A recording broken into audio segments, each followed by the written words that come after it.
اعوذ باللہ من الشیطان الرجیم بسم اللہ الرحمن الرحیم ربی اشرح لی صدری ویسر لی امری واحلل عقدۃ من لسانی یفقہوا قولی بسم اللہ الرحمن الرحیم یا ایھا الذین آمنوا اتقوا اللہ وابتغوا الیہ الوسیلۃ وجاہدوا فی سبیلہ لعلکم تفلحون۔ صدق اللہ العظیم۔ آج اس وقت ہم نے یہ جو آیت پڑھی ہے یہ سورۃ المائدہ جو کہ پارہ نمبر 6 میں ہے اور سورت نمبر 5 ہے، آیت نمبر 35 ہے 35، اور اس کا با محاورہ ترجمہ اس طرح ہے: یا ایھا الذین آمنوا، اے ایمان والو، اے مسلمانوں، اللہ سے ڈرتے رہو اور اس کا وسیلہ تلاش کرو۔ یہ قرآن پاک میں ہے، جیسے میں نے یہ آیت پڑھی ہے، اس کا قرب تلاش کرو، اس کا وسیلہ تلاش کرو اور اس کی راہ میں جہاد کرو تاکہ تم فلاح پا سکو۔ یہ ایک ہی آیت ہے اور جس میں 4 باتوں کا ذکر کیا ہے کہ اے مسلمانوں، اللہ سے ڈرو، اس کا وسیلہ تلاش کرو، اس کی راہ میں جہاد کرو اور تاکہ تم پر رحمت آ سکے، تم فلاح پا سکو، تم بھلا پا سکو۔ یہ پارہ نمبر 6 میں سورۃ المائدہ، سورت نمبر 5، آیت نمبر 35، جس میں اللہ تعالیٰ نے وسیلہ کا لفظ استعمال کیا ہے، کیونکہ وسیلہ جو ہے آج ہم نے صرف اس کی وضاحت کرنی ہے، اور اس کا موضوع بھی یہی ہے کہ وسیلہ کا حقیقی تصور یا وسیلہ کی حقیقت۔ آج ماہ رمضان 27 رمضان ہے، اور اس وقت اللہ کی مہربانی سے اور اللہ تعالیٰ کی توفیق سے میں مدینہ منورہ میں ہوں، اور رسول اللہ صلی اللہ علیہ وآلہ وسلم کے روضہ اقدس کے پاس اور سبز گنبد کے مکین کے قدموں کے پاس بیٹھا اور یہ بیان کر رہا ہوں تاکہ میں بھی یہ سعادت حاصل کر سکوں کہ میں نے وہاں پر نبی پاک صلی اللہ علیہ وآلہ وسلم کے حضور اپنی حاضری پیش کی ہے، اور حاضری پیش کرنے کا ایک طریقہ یہ بھی ہے کہ صحیح بات کی جائے۔ تو دعا ہے کہ اللہ تعالیٰ مجھے صحیح معنی میں، صحیح بولنے میں، سچ کہنے میں اللہ تعالیٰ مجھے توفیق عطا فرمائے۔ جس طرح میں نے کہا کہ جو وسیلہ ہے یہ سورۃ المائدہ جو ہے یہ اس کی آیت نمبر 35 کا میں نے ذکر کیا ہے، اور جس طرح میں نے کہا ہے یا ایھا الذین آمنوا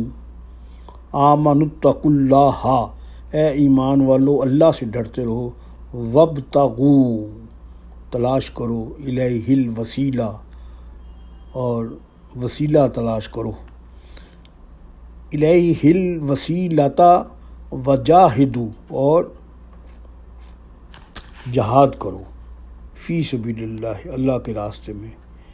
لعلکم، تاکہ تم پر تفلحون، تم پر بھلا ہو سکے، تاکہ تم فلاح پا سکو۔ اس کا ترجمہ میں نے با محاورہ بھی کر دیا، اور اب یہ سمجھنا ہے کہ ہم نے جو وسیلہ، بعض لوگ کہتے ہیں کہ وسیلہ تلاش کرنا، وسیلہ مانگنا تو یہ بدعت ہے۔ تو اگر یہ بدعت ہے تو قرآن پاک میں خود بدعت ہمیں کی دعوت دی ہے۔ یہ سوچنے والوں کی اس کی سمجھ منفی انداز سے وہ سوچ رہے ہیں، تو اللہ تعالیٰ نے تو قرآن میں صاف کہہ دیا کہ وسیلہ تلاش کرو۔ اب ہم نے وسیلہ دیکھنا ہے، وسیلہ ہے کیا؟ وسیلے کا مطلب یہی ہے کہ اللہ کا قرب حاصل کرو، اللہ کے قریب جانے کا راستہ تلاش کرو۔ وہ اسی طرح ہے جیسے ہم سورہ فاتحہ میں پڑھتے ہیں، اہدنا الصراط المستقیم صراط الذین انعمت علیہم، اور جن پر تو نے انعام کیا۔ جب اس میں اللہ تعالیٰ کہہ رہا ہے کہ اے بندے تو مجھ سے اس طرح دعا کر کہ مجھے سیدھے راستے پر چلا، اور ان پر چلا جن پر تو نے انعام کیا۔ جو انعام کرنا ہے یہ بھی تو ایک وسیلہ ہی ہے۔ ہم تلاش کریں گے صحابہ کرام میں سے کہ اللہ تعالیٰ نے کس کس پر انعام کیا ہے، کس ولی پر، کسی اللہ کے بندے پر، کسی فقی امام پر، کسی امام پر، صحابہ کرام میں سے کسی میں سے، خلفائے راشدین میں سے کس میں سے۔ تو یہی وہ لوگ ہیں جو انعام یافتہ ہیں۔ تو اللہ تو خود کہہ رہا ہے کہ اے میرے بندے تو دعا منگا کر کہ مجھے ان راستوں پر چلا جن پر اے اللہ تو نے انعام کیا۔ تو انعام کا مطلب سمجھیے آپ، جو اللہ کے راستے پر چلتے ہیں، جو دین کے راستے پر چلتے ہیں، جو اللہ اور اس کے رسول کے راستے پر چلتے ہیں، وہی تو لوگ انعام یافتہ ہیں۔ تو وسیلہ کا مطلب یہ ہو گیا قرب، جس سے اللہ کا قرب نصیب ہو اسے وسیلہ کہتے ہیں۔ اب لیکن کچھ لوگ اس غلط فہمی میں مبتلا ہوتے ہیں کہ جی ہم کچھ لوگ مزاروں پہ جاتے ہیں، وسیلہ مانگتے ہیں، وسیلہ جو ہے نا شرک ہے۔ واقعی یہ شرک ہے اگر کسی سے مانگا جائے۔ تو وسیلہ کا مطلب لفظی ہو گیا کہ اللہ کا قرب حاصل کرنا۔ تو وسیلہ تو اللہ تعالیٰ ہمیں خود قرآن پاک میں کئی ایسے مقام ہیں، وسیلے کی تقریباً میرے حساب میں تقریباً 10,000 کے قریب ایسے مقام ہیں جو کہ وسیلے کے لیے ہم تلاش کر سکتے ہیں، اللہ کا قرب تلاش کر سکتے ہیں۔ اس میں ایسی 10,000 چیزیں جس کا ذکر قرآن پاک میں ہے، اگر حدیث کا مطالعہ کیا جائے تو بے شمار ہیں۔ سیاستہ کی تمام احادیث میں یہ وسیلہ موجود ہے۔ ہم سب سے پہلے اس کو واضح کرنے کے لیے کہ جب ہم جو کہ بخاری شریف کی کتاب اور اس کے جو مضمون ہیں اذان کا، بخاری شریف کا، اور مسلم شریف میں جو مضمون ہے کتاب صلاۃ کا، اس میں جب ہم دیکھتے ہیں اور اس کا مطالعہ کرتے ہیں تو ہمیں معلوم ہوتا ہے، اور آپ بھی اکثر سنتے ہوں گے ریڈیو میں، ٹیلی ویژن پہ یا اسپیکر میں، جب اذان دی جاتی ہے، اذان کے بعد ایک دعا ہوتی ہے، اور دعا میں جو الفاظ ہوتے ہیں اکثر ٹی وی میں آپ نے دیکھا ہوگا، غور نہیں کیا ہوگا لیکن جب آپ غور کریں گے تو آپ کو پتہ چل جائے گا۔ وہاں پر ایک بیان کیا جاتا ہے جس میں مقام محمود کو وسیلہ کہا گیا ہے، جو نبی پاک صلی اللہ علیہ وآلہ وسلم کو عطا فرمایا جائے گا۔ اس لیے آپ نے فرمایا ہے کہ جو اذان کے بعد یہ میرے لیے دعا کرے گا وہ میری شفاعت کا مستحق ہوگا۔ تو اس میں بھی یہی کہا گیا، یا اللہ حضور نبی کریم صلی اللہ علیہ وسلم کو ہمارے لیے وسیلہ بنا اور ان کے مقام محمود پر ان کو عطا فرما تاکہ وہ ہماری شفاعت کر سکیں۔ تو اس کا مطلب ہے، یہ حدیث میں بھی لفظ آ گیا، تو اس حدیث سے معلوم ہوتا ہے کہ اصل جو وسیلہ ہے وہ نبی پاک صلی اللہ علیہ وآلہ وسلم کی ذات اقدس ہے، کیونکہ ہمیں قرآن سے ثابت ہو گیا۔ آپ دیکھیں، جہاں ہم اس وقت بھی، جب میں نبی پاک صلی اللہ علیہ وسلم کے روضہ اقدس پر حاضر ہوا، معجہ مبارک پر جہاں میں گزرا، تو جہاں پر حضور صلی اللہ علیہ وسلم کو سلام پیش کرتے ہیں، اس کے معجہ مبارک کے بالکل اپوزٹ، یعنی کہ باب عثمان کی صف میں جو دیواروں پر باب الاسلام سے لے کر اور باب بقی تک نبی پاک صلی اللہ علیہ وسلم کے تمام صفاتی نام لکھے ہوئے ہیں، لیکن کچھ نام ایسے ہیں جو کہ آپ کے ساتھ ان کا تعلق ہے، اور مواجہ مبارک کے بالکل سامنے لکھا ہوا ہے صاحب وسیلہ۔ اس کی تصویر میں آپ کو سینڈ بھی کروں گا ساتھ اس بیان کے ساتھ۔ اس میں لکھا ہوا ہے صاحب وسیلہ، مواجہ مبارک کے سامنے۔ یہ سعودیہ والے جو ہیں یہ شرک تو برداشت نہیں کرتے، لیکن یہ دیکھو کہ آپ نے کیسا اس پر سامنے لکھا ہوا، آج تک نہیں مٹا۔ یہ دور عثمانیہ کا لکھا ہوا ہے، ترکوں کے زمانے سے لے کے اب تک وہ لکھا ہوا ہے مقام صاحب وسیلہ۔ تو یہ نہیں لکھا مقام وسیلہ، لکھا ہے صاحب وسیلہ، یعنی کہ سامنے مواجہ مبارک ہے رسول اللہ صلی اللہ علیہ وسلم،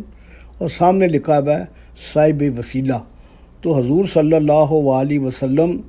جو آپ کی ذات عظمیٰ ہے وہ صاحب وسیلہ ہے، اور ہمیں قرآن نے بھی بتایا، اور نبی پاک صلی اللہ علیہ وسلم کی مسجد نبوی میں مواجہ مبارک کے بالکل سامنے، اور ساتھ ہی لکھا ہوا ہے صاحب کوثر، یہ بھی لکھا ہوا ہے، ساتھ اس کے لکھا ہوا ہے صاحب شفاعت، پھر لکھا ہے صاحب رؤوف الرحیم۔ حالانکہ یہ رؤوف الرحیم جو اللہ تعالیٰ کے نام ہے، لیکن اللہ تعالیٰ کے اپنے ذاتی نام ہے، نبی پاک صلی اللہ علیہ وسلم کے عطائی نام ہے، جو کہ اللہ تعالیٰ نے آپ کو سورۃ توبہ کی آخری 2 آیات میں دیے گئے۔ تو مقام وسیلہ جو ہیں، جب ہم اذان کے بعد بھی دعا کرتے ہیں، وہ بھی ایک مقام وسیلہ ہے، اس سے اللہ کا قرب حاصل ہوتا ہے۔ جیسے میں پہلے بتا چکا ہوں کہ قرب اللہ وسیلہ کسے کہتے ہیں؟ اللہ کے قرب کو حاصل کرنے کو وسیلہ کہتے ہیں۔ اب مقام ملتزم ہے، یہاں پر دعا کی جاتی ہے، یہ بھی مقام وسیلہ ہے۔ کوئی یہاں پر دعائیں اللہ تعالیٰ حضور صلی اللہ علیہ وسلم فرماتے ہیں کہ میں یہاں ہاتھ اٹھا کر جولیاں پھیلا کر اللہ سے دعا کرتا ہوں۔ حالانکہ اور بھی مقام ہے، لیکن آپ نے مقام ملتزم کو ایک مقرر کر آپ نے فرمایا یہاں دعا رد نہیں ہوتی۔ تو یہ بھی اللہ کا قرب حاصل کرنے کے لیے یہ بھی ایک وسیلہ ہے۔ اب ہم عمرہ کرتے ہیں، طواف کرتے ہیں، اور جب مقام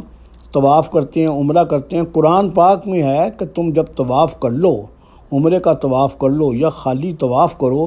تو آپ دو گانہ نماز جو ہے نا، جو وہاں پر 2 رکعت نفل برائے طواف، وہ مقام ابراہیم پر ادا کرو۔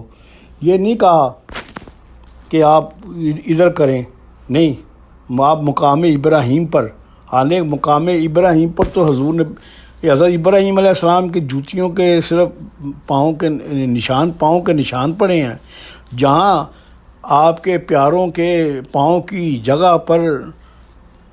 نشان آ جائیں وہ مقام ابراہیم کہلاتا ہے، اور وہاں پر اللہ تعالیٰ کہتا ہے کہ تم وہاں پر 2 نوافل ادا کرو۔ حالانکہ ہمارے گھروں میں ہوتا کیا ہے کہ ہمارے قالین بچھا ہو تو کوئی جوتی سمیت چپل سمیت آ جائے تو ہم اسے برا سمجھتے ہیں، لیکن خانہ کعبہ کا مقام وہ ہے، آپ دیکھیں اس کی عظمت دیکھیں، لیکن اس کے باوجود خانہ کعبہ کے بالکل بیت اللہ کے سامنے اور حتیم اور حجر اسود کے درمیان مقام ابراہیم ہے، اور آپ کے پاؤں کے نشان ہیں۔ تو ایسی جگہ پر آپ کے پاؤں کے نشان ہیں جو کہ عظمت والی جگہ ہے، اور اللہ تعالیٰ نے اس کو کہا کہ جب تم عمرہ طواف کر لو، عمرے کا طواف کرو تو اس کے لیے 2 نفل پڑھو، اور 2 نفل مقام ابراہیم پر پڑھو تاکہ تم اللہ کا قرب حاصل کر سکو۔ تو مطلب یہ ہے، اور بھی پھر بعد میں ہے کہ اگر وہاں رش ہو تو پھر آپ جہاں مرضی ادا کر سکتے ہیں۔ تو یہ مقام ملتزم، مقام ابراہیم، یہ وسیلے والی جگہ ہے۔ تو مسجد قباء آپ دیکھیں، وہاں پر اگر ہم 2 نفل پڑھیں تو عمرے کا ثواب ملتا ہے، یہ بھی قرب والا ایک مقام ہے۔ پھر بیت اللہ کا طواف یہ بھی قرب والا ہے، حجر اسود، مقام حتیم، صفا مروہ، مقام عرفات، مقام مینا، اور ایسے ایسے مقام جہاں اللہ کی رحمت ہوتی ہو وہ وسیلہ ہوتے ہیں، وہ قرب حاصل کرنے والے کی جگہ ہوتی ہے۔ جہاں قرآن پاک کی تلاوت کی جائے وہ بھی ایک وسیلہ ہوتا ہے۔ نماز پڑھنا، نماز پڑھانا، اذان سننا، تہجد پڑھنا، زکوٰۃ دینا، حج کرنا، روزہ رکھنا، اور جہاں جہاں قرآن کی تلاوت ہوتی ہو وہاں پر اللہ کا قرب ہوتا ہے، اللہ کا وہی وسیلہ بن جاتا ہے وہاں۔ اور ایسے مقام بھی ہیں جو ولی اللہ کا جہاں پر ذکر ہوتا ہے، ان کی سیرت بیان ہوتی ہے، کسی کو مشورہ دینا بھی قرب بن جاتا ہے، کسی کو نصیحت کرنا بھی وسیلہ بن جاتا ہے۔ تو قرآن پڑھانا، قرآن پڑھنا، قرآن سننا، قرآن سنانا یہ بھی ایک وسیلہ ہے، کسی کے ساتھ نیکی کرنا، اور یہ بھی صلح رحمی سے پیش آنا۔ کہ میں پہلے بیان کر چکا ہوں 10,000 قسم کی یہ چیزیں ہیں جو کہ وسیلہ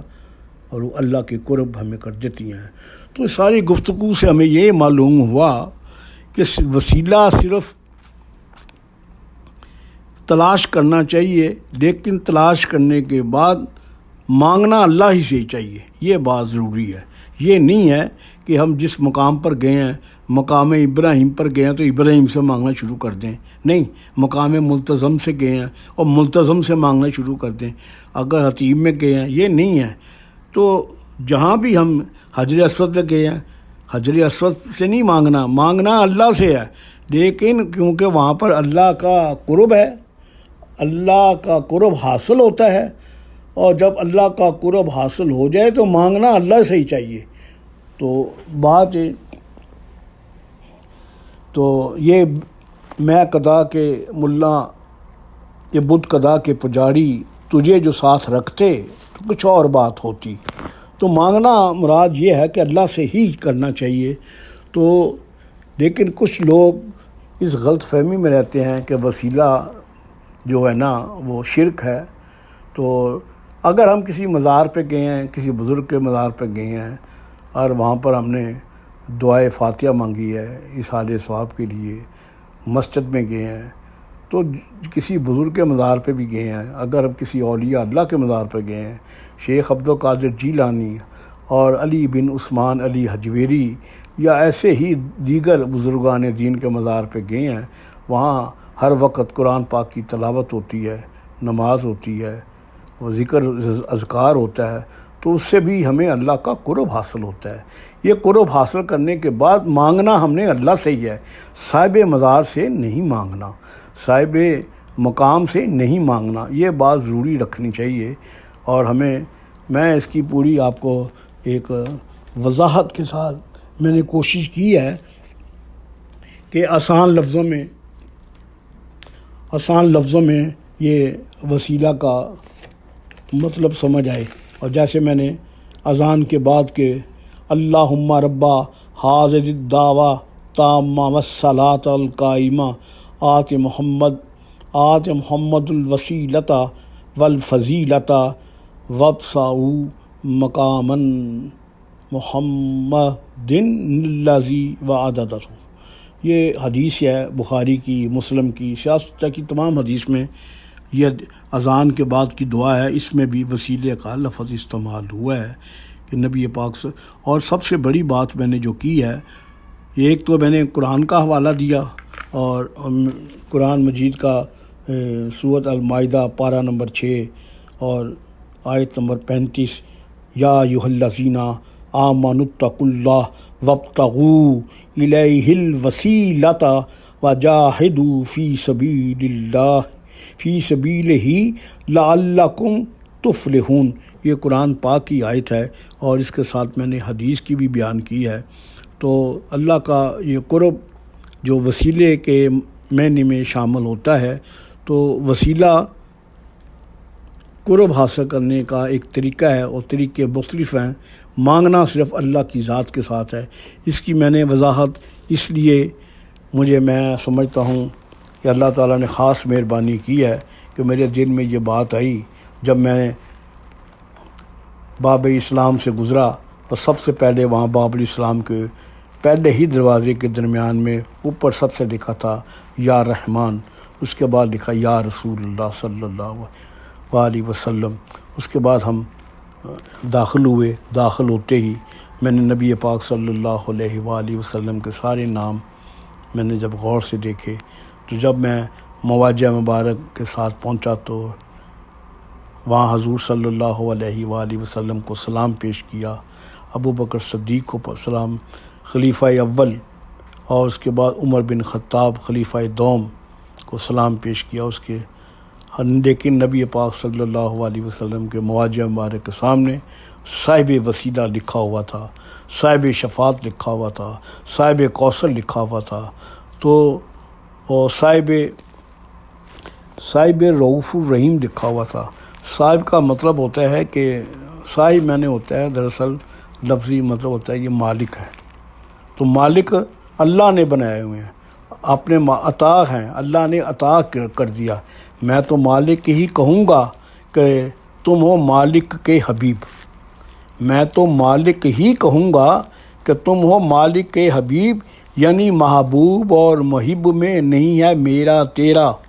پورے قد سے کھڑا ہوں یہ ہے تیرا کرم، مجھ کو جھکنے نہیں دیتا سہارا تیرا۔ تو اصل ہم نے آج وسیلہ کے معنی، وسیلے کی حقیقت اور مقام وسیلہ کا بیان کیا ہے، اور یہ سعادت ہم نے نبی پاک صلی اللہ علیہ وسلم کے روضہ اقدس رسول اللہ صلی اللہ علیہ وآلہ وسلم جو کہ خود صاحب وسیلہ ہیں، ان کے در اقدس پر، ان کے قدمین شریف میں بیٹھ کر یہ ہم نے بیان کیا ہے۔ اللہ تعالیٰ اس بیان کو میرے لیے آخرت کا یہ سامان بنائے، میری اولاد کو اور جو سننے والے ہیں ان کو اللہ تعالیٰ حقیقت میں